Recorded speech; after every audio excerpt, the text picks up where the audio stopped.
Hamjambo watu wangu, ni ujumbe tu wa Yesu Kristo na kuokoka kwake. Siku ya saba tupumzike.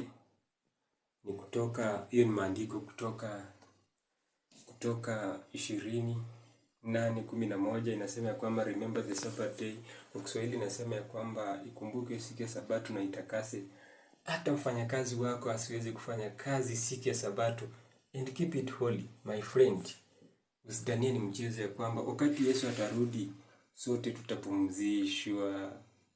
Na upumzisho ya kwamba naona it rest well because naona ni kama leisure time, alafu siku ya kuja unaona ya kwamba Biblia inajaribu kutuambia tutafufuliwa tena, yani kuwa wapya. Na unaona tukiwa wapya siku yanazidi kuendelea tu polepole, kwa sababu ni maandiko takatifu ambayo yamenukuliwa katika Biblia.